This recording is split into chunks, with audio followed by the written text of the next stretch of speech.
est invoqué mon nom s'humilie, prie et me cherche. Si mon peuple, sur qui est invoqué mon nom, se détourne de ses mauvaises voies, je l'exaucerai des cieux, j'effacerai son péché, et son pays je guérirai.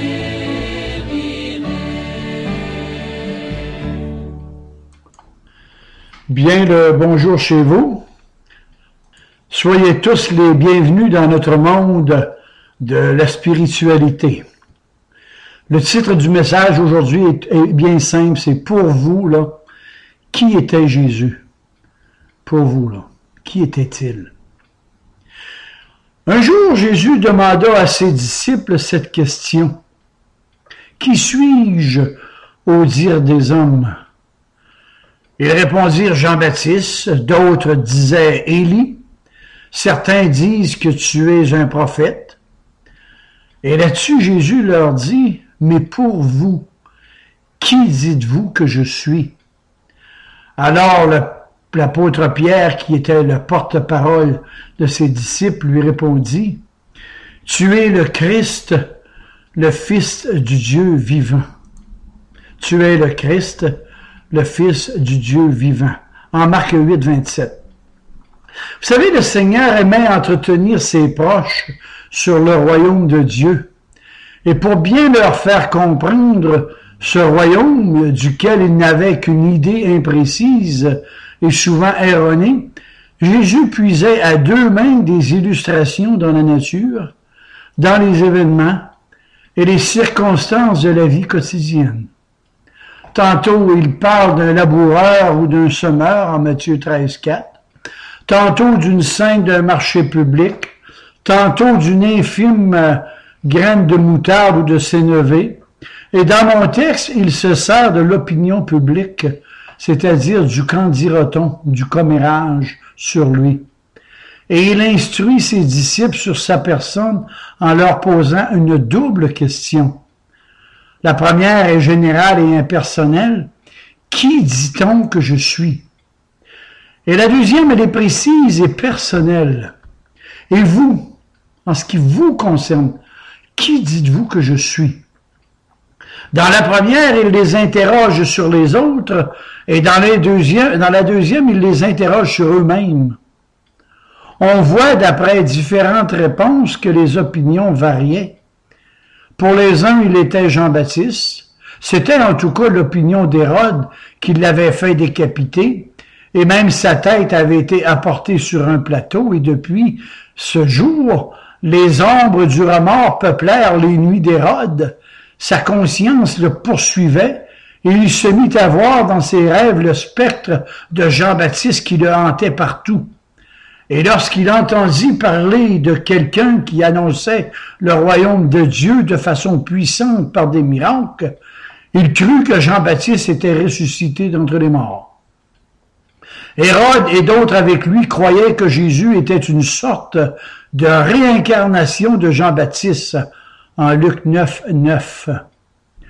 D'autres croyaient que c'était Élie le prophète. Et vous savez aussi bien que moi que la vie d'Élie avait été marquée par 7 grands miracles. Élie était l'homme audacieux qui osait affronter le méchant roi Akab et sa femme Jézabel en 1 Roi 19.1. C'était aussi un homme qui échappait sans cesse à ses poursuivants qui voulaient le tuer. Et sur ces points-là, la vie du Christ présentait une certaine ressemblance avec celle d'Élie.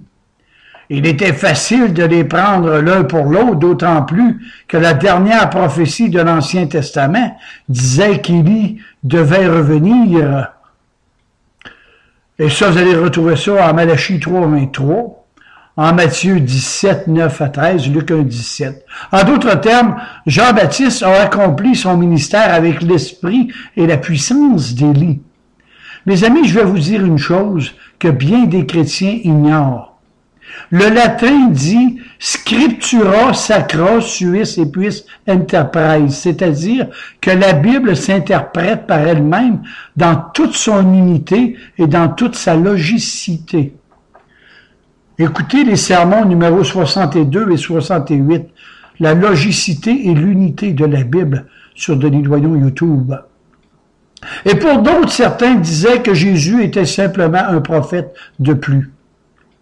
Et dans tout ceci, il ressort qu'on n'avait de lui qu'une assez vague idée. Mais Jésus se dégageait de sa personnalité, de sa conduite et de son enseignement, devant un tel rayonnement que non seulement on le prenait pour un prophète, mais encore on le prenait pour un grand prophète. Et jusqu'ici, une chose nous saute aux yeux. C'est quelque différentes que puissent être les opinions des hommes de son temps. On ne le considérait pas comme un homme ordinaire. Si on juge Jésus-Christ d'après l'influence qu'il a jetée sur le monde, nul ne peut se comparer à lui. D'ailleurs, n'est-ce pas sur Jésus qu'on a divisé l'histoire? Avant Jésus-Christ et après Jésus-Christ. Prenez tous les prophètes de l'Ancien Testament. Aucun ne peut se comparer à lui. Prenez aussi tous les fondateurs de toutes les religions humaines sur la planète, y incluant les sectes. Personne ne peut se comparer à lui quant à ses enseignements, ses œuvres et sa vie. Prenons par exemple Mahomet, le grand fondateur de l'islam. Placez sa vie et ses œuvres à côté de la vie de Jésus-Christ. Et que trouvons-nous chez lui? La faillite totale devant ses propres lois. Car Mahomet est bel et bien le premier violateur de ses propres lois. Il a dépassé le quota d'épouses qu'il avait fixé et sur le plan judiciaire, il serait de nos jours condamné pour détournement et d'abus sexuels sur des mineurs. Et quant à son œuvre, on la voit se propager à la pointe de l'épée, des armes modernes et tout cela, bien, ça finit dans des fleuves de sang. Apocalypse 16, 4. Et chez Jésus, nous le trouvons partout dans les évangiles à la hauteur de ses enseignements. Nous le voyons vivre. Nous le voyons vaincre contre les puissances du mal et mourir par la seule force de l'amour et de ressusciter par lui-même. Jean 10, 18. Et le seul sang que Jésus-Christ a répandu, c'était le sien. Personne dans l'univers n'osera se comparer à lui. Il était unique en son genre. Mais la question est, mais qui était ce Nazaréen? Après avoir vu que sa génération disait de lui, voyons un peu ce que dit maintenant la nôtre. Parce qu'après 21 siècles de christianisme, il me semble qu'on devrait savoir qui est ce personnage de Jésus. Eh bien, reprenons tout simplement sa question. Qui dit-on que je suis? Certains diront, c'était un philosophe. Et tous les philosophes sont d'accord pour dire que ce fut un grand homme. Ceux-là même qui nient sa divinité sont obligés de lui donner la première place dans l'histoire du monde. Je me souviens d'un de mes amis qui était un passionné de la philosophie, de Socrate, Kant, Pluton, Cicéron, Aristote. Il m'a dit qu'aucun système de philosophie n'égalait celui de Jésus-Christ. Et sur le plan philosophique, Jésus est sans contredit une sommité, une référence mondiale. Deuxièmement, c'était un idéaliste, diraient certains. C'était quelqu'un qui a suivi ses enseignements sans dévier de sa théorie. Il était l'innovateur d'un idéal plus élevé que celui de ses contemporains. C'était quelqu'un qui a prêché un meilleur objectif par un exemple supérieur. Troisièmement, il a été un martyr selon d'autres. Il a été victime de son franc-parler. Non seulement un homme qui avait une mission spécifique, mais qui l'a souffert pour son idéal. Il est mort pour sa cause. Je dirais un peu comme tous les révolutionnaires de tous les âges qui ont laissé leur vie dans leur lutte pour leur liberté. Quatrièmement, c'était un illuminé, diront certains. Et voici une façon moderne de ce qu'on dirait de son temps. Il est devenu fou. Il est possédé d'un démon. C'est un mystique détraqué qui se proclamant être Dieu. En Marc 3, 21 et Jean 7, 20. Ou encore, c'était un homme qui a été suivi par une poignée d'ignorants dont le fanatisme n'était dépassé que par la bêtise. Certains diront, bof, il est atteint d'une crise religieuse, ça lui passera dans quelques mois, vous allez voir. D'ailleurs, Élie était un peu comme lui, puis un jour, pouf, il est disparu et on ne l'a plus jamais revu. En 2 Rois 2:11. Cinquièmement, d'autres diraient, mais bien sûr, c'est un personnage historique. D'ailleurs, plusieurs historiens de son époque affirment que Jésus a vécu en Palestine. D'autres ont pris la relève plus tard et n'ont jamais contredit ces dires de leurs confrères. Ils disent qu'il a vécu il y a très longtemps, une vieille histoire, quoi. Même si c'est une belle histoire qu'on ne raconte plus de nos jours, sauf aux enfants ou aux très vieilles personnes que l'on regarde comme un vieil album de famille, et c'est à ces occasions qu'on sort le personnage de Jésus-Christ, comme par exemple à Noël, à Pâques, à Saint-Jean-Baptiste, et avec raison d'ailleurs, car en ces jours-là, ce sont des congés fériés payés. Sixièmement, qui dit-on que je suis? Voilà la question. Certaines religions modernes vous répondraient, oui, le Seigneur fut un grand homme, mais il n'est plus l'homme des évangiles, il n'est plus l'homme de la situation. D'ailleurs, l'actualité nous le démontre, il avait dit, je bâtirai mon église en Matthieu 16, 18, et d'après les résultats qu'on voit de nos jours, c'est pas fort. C'est vraiment pas fort. On a des bancs d'église à remplir, donc on a pris la relève et c'est nous qui bâtirons son église. Nous, on connaît ça, le marketing. Ce n'est plus de son temps. Et mes amis, lorsqu'on entend ce qu'on dit de lui, on comprend mieux cette parole de la Bible. Considérez celui qui a enduré contre sa personne une telle contradiction de la part des pécheurs. Hébreux 12, 3. Considérez celui qui a enduré contre sa personne une telle contradiction de la part des pécheurs. Vous savez, tous ces commentaires dont on le revêt, même les plus flatteurs, comme les philosophes ou les idéalistes ou encore un martyr, ne sont en réalité que des dépouillements de sa personne. Toutes ces opinions humaines n'arrivent qu'à le rabaisser, et parfois même plus que ses détracteurs. Car lorsqu'on dit de lui qu'il est fou ou qu'il est possédé d'un démon, eh bien, on ne le croit tout simplement pas lorsqu'on lit les évangiles. La découverte de qui est vraiment Jésus doit nous tenir à cœur, même si elle doit être laborieuse. Et c'est ainsi que dans l'évangile de Jean, au 9e chapitre, un aveugle-né, guéri par Jésus de sa cécité, a fait la découverte du Fils de Dieu. Lorsqu'il a été guéri, les pharisiens lui ont posé toutes sortes de questions. Et la première fois, il répond, « L'homme qui s'appelle Jésus ». Pour lui, Jésus n'était qu'un homme. À de nouvelles questions de la part des pharisiens, il monte d'un cran, par exemple, son appréciation et répond « Mais c'est un prophète ». Une troisième fois, il rencontre le Seigneur et notez qu'il ne l'a jamais vu. Mais il reconnaît sa voix. Il entend Jésus lui dire « Crois-tu au Fils de Dieu ?» Et il répond « Mais qui est-il pour que j'y croie ?» répondit-il à Jésus. Et Jésus de lui répondre, « Je le suis, moi qui te parle maintenant. » Alors il se prosterna par terre devant lui et dit, « Maintenant, je crois, Seigneur. » Remarquez cette progression, hein? Un homme, un prophète et le Fils de Dieu. Et on retrouve le même scénario chez la femme samaritaine en Jean chapitre 4. Elle aussi a fait la découverte de qui était Jésus. D'abord, elle regarde Jésus avec mépris, car elle croit que c'est un Juif.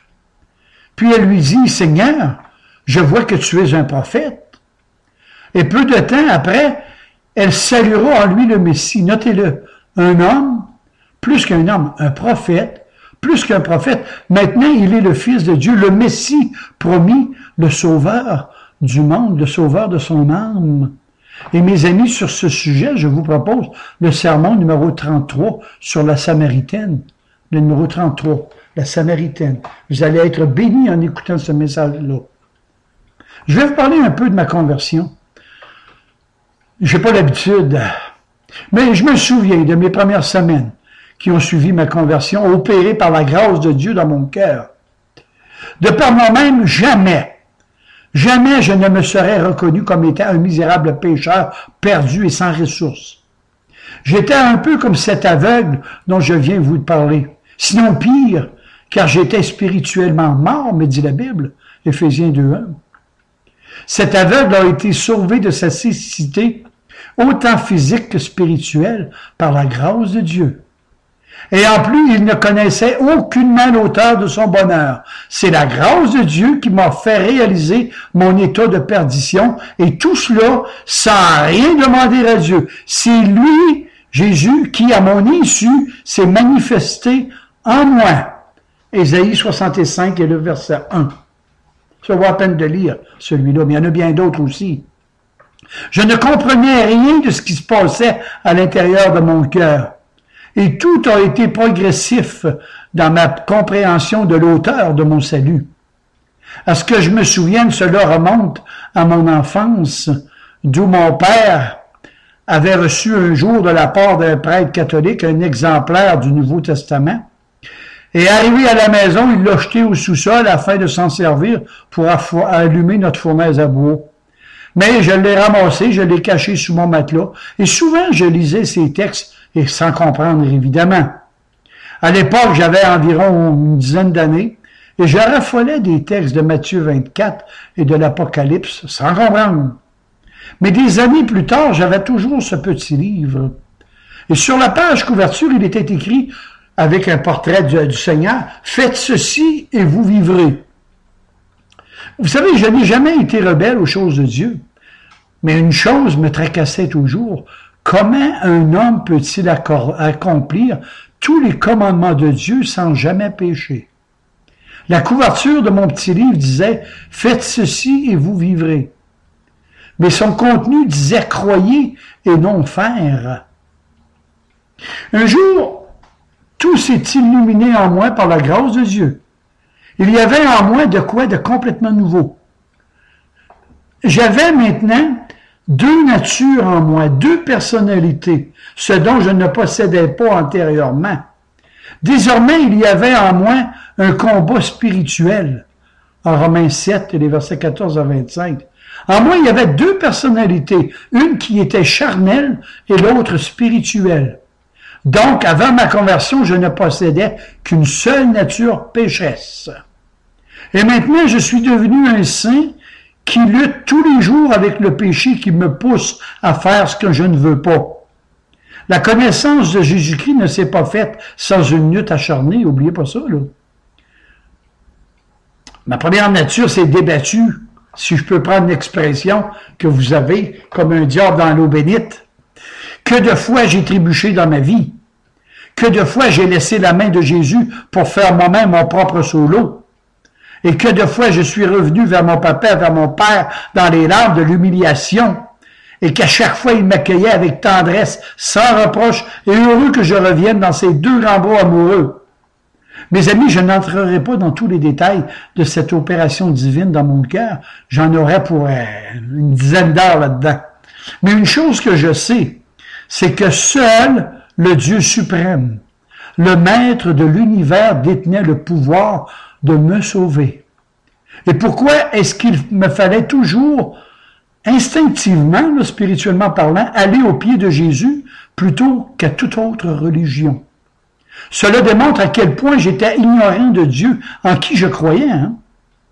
Pourtant, Et à mon insu, à cette époque, j'avais été hospitalisé durant 21 jours à l'hôpital. Et tant qu'à rien faire, ben, j'en ai profité pour lire toute la Bible. Je me suis procuré une Bible et de lire toute la Bible. Je l'ai encore. Elle est soulignée de partout, de Genèse à l'Apocalypse. Ça m'a pris 20 jours. Je la lisais du matin au soir, en soulignant chaque chapitre. Comme vous l'avez deviné, je n'ai rien compris. C'était comme un défi personnel de lire toute la Bible. Je ne le vous conseille pas de faire comme moi. C'est une perte de temps inutile. Le problème dans tout ça, c'est que mon cœur n'était pas entré dans ma Bible. Il n'y avait que ma tête enflée d'orgueil. Pour être franc, le passage qui m'a touché le plus a été celui-ci. Car Dieu était en Christ, réconciliant le monde avec lui-même. 2 Corinthiens 5, 19. Car Dieu était en Christ, réconciliant le monde avec lui-même. Et sans le savoir, tout en moi réclamait la divinité de Jésus-Christ. Dieu en Christ m'avait réconcilié avec lui-même. En d'autres termes, c'est Dieu lui-même qui accomplissait l'œuvre de mon salut. Et je vous propose le sermon numéro 81, Votre Dieu inconnu.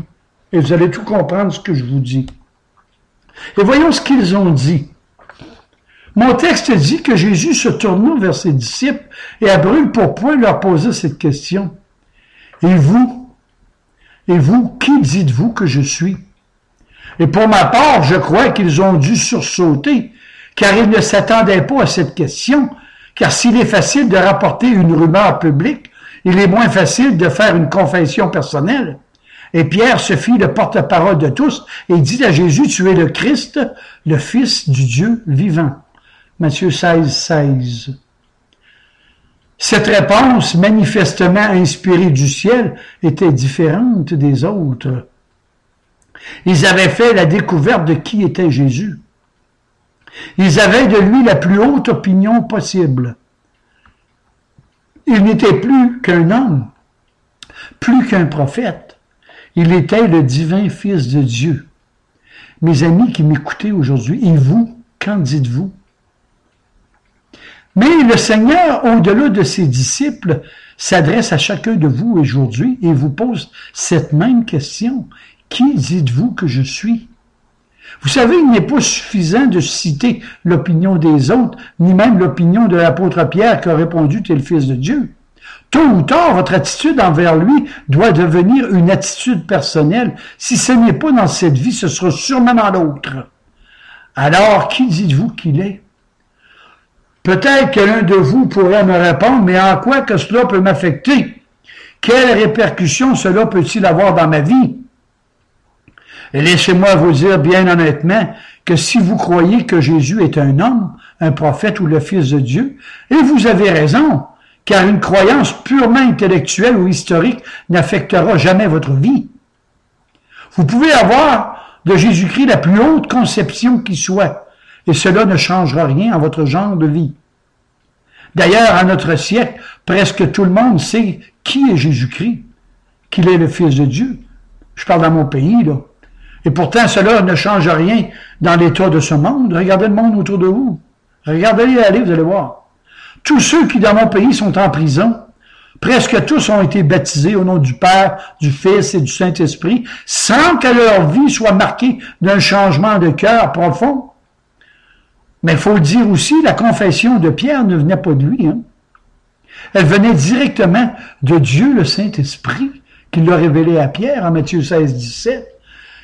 Ce que j'essaie de vous dire, c'est que dans le domaine du spirituel, tout vient de Dieu.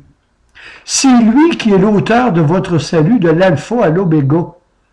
Et de plus, c'est lui-même qui vous perfectionnera, c'est lui-même qui vous affermira, c'est lui-même qui vous fortifiera, c'est lui-même qui vous rendra inébranlable, et j'ajoute aussi que sans Jésus, vous ne pouvez absolument rien faire.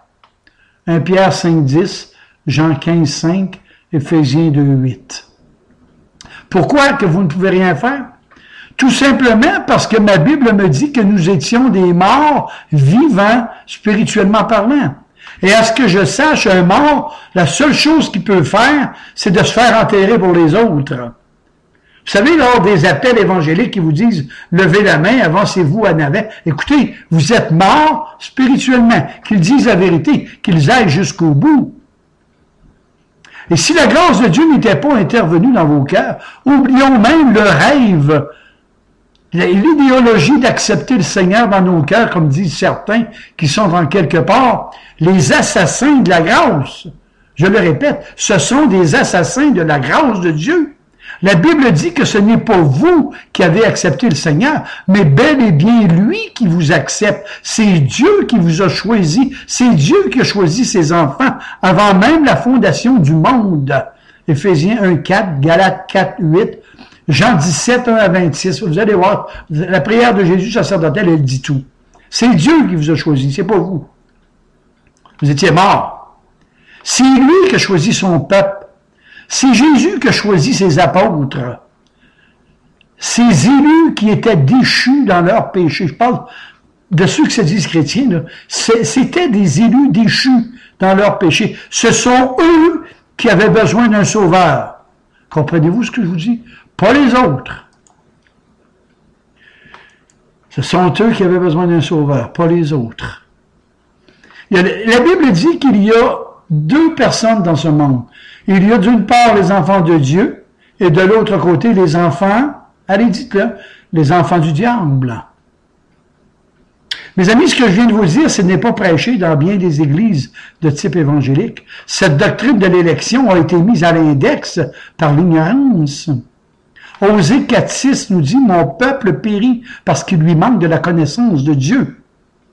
Regardez le numéro 79, la doctrine de l'élection de Dieu, et vous me reviendrez là-dessus.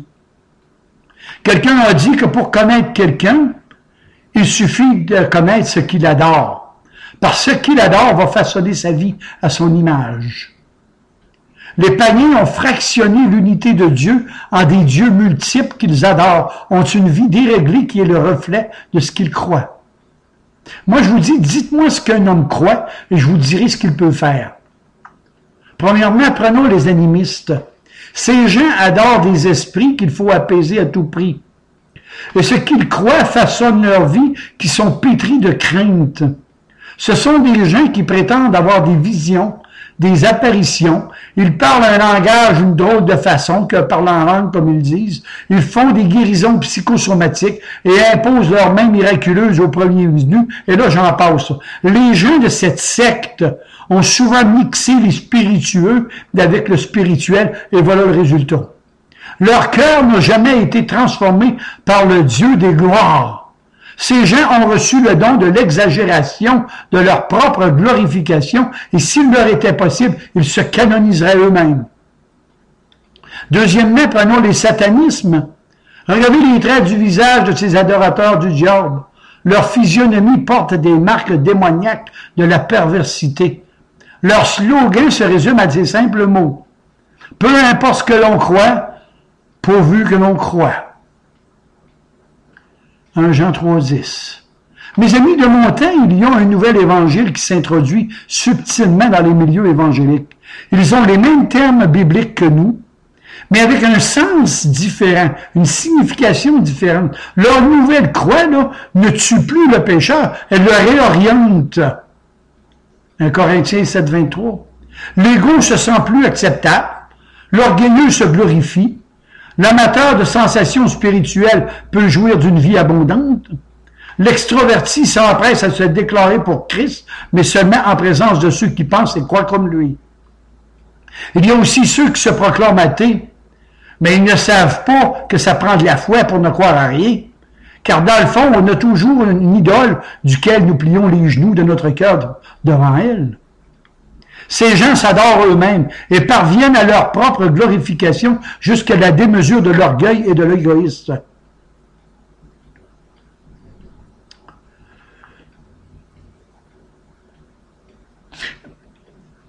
Et pour rester dans l'actualité, il y a ceux qui vénèrent avec adoration des Madonna, des superstars, des vedettes, des sportifs, des politiciens, et même des personnages de fiction comme Harry Potter, le Terminateur et j'en passe.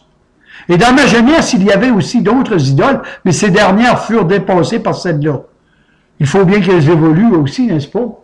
Il y avait l'idole des jeunes comme Elvis, les Beatles, Batman, bref, c'était l'époque du peace and love, faites l'amour et non la guerre. Voyons maintenant ce qui se passe dans le cœur qui a été régénéré par le Dieu suprême. Premièrement, il est le sauveur de son âme. C'est lui qui le sauve. On n'a rien à voir dans cette transformation spirituelle. Et là-dessus, je vous propose d'aller consulter le sermon numéro 16, la conversion de l'apôtre Paul. Et vous allez comprendre que Paul n'a eu à rien faire dans sa conversion. C'est Dieu qui l'a désarçonné de son cheval sur le chemin de Damas. Le salut tout entier dépend du Seigneur de gloire, de ce qu'il a accompli dans sa vie, de ce qu'il a accompli dans sa vie, sur la croix, dans sa mort et surtout dans sa résurrection. Ne manquez pas le sermon numéro 83, la résurrection de Jésus-Christ. Vous allez me revenir là-dessus. Tout vient de Dieu. La foi, la repentance, le salut, l'esprit de prière, la passion de prêcher sa parole et j'en parle. C'est un brunch tout garni de sa grâce. Et c'est là que toutes nos prétentions de notre propre justice tombent. C'est le début d'une réelle humilité qui s'installe en nous. Le croyez-vous?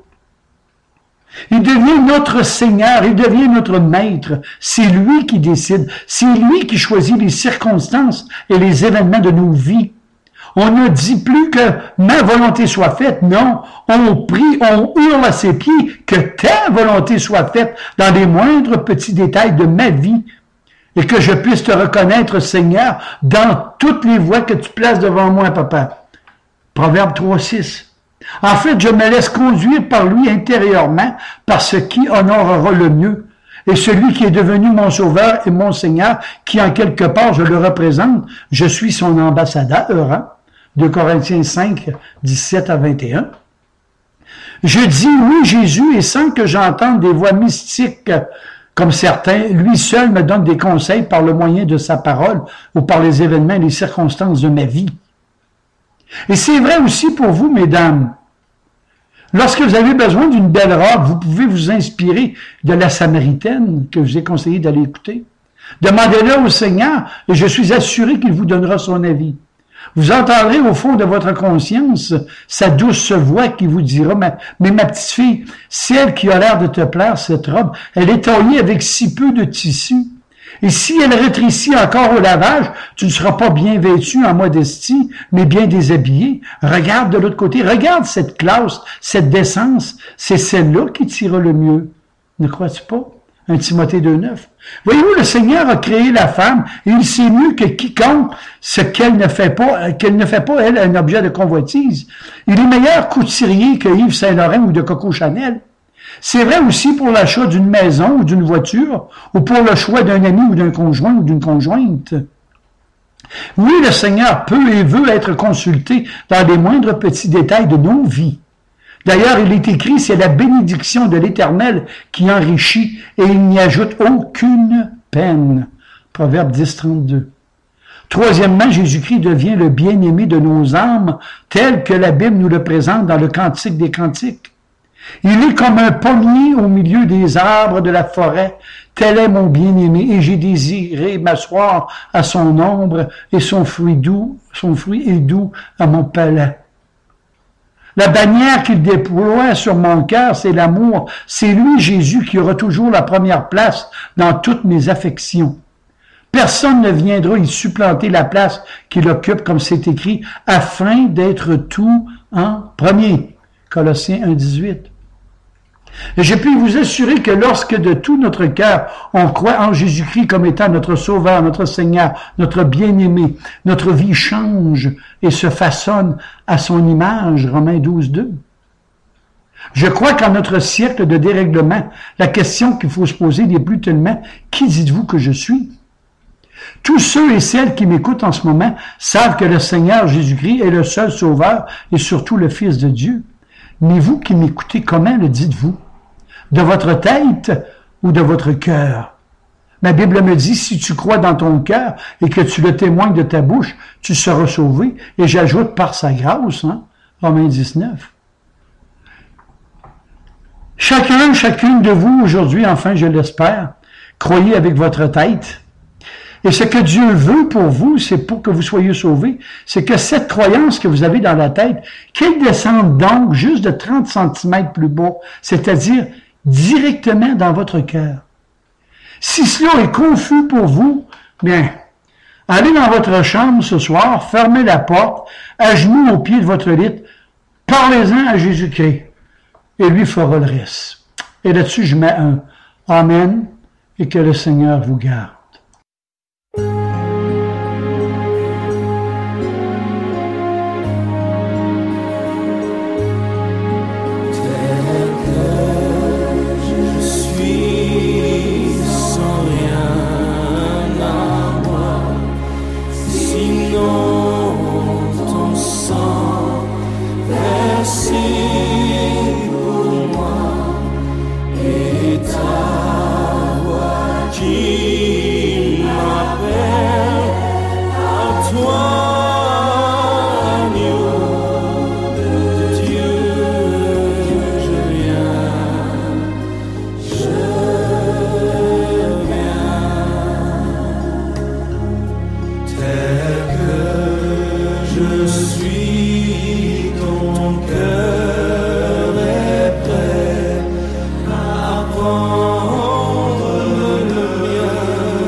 Changer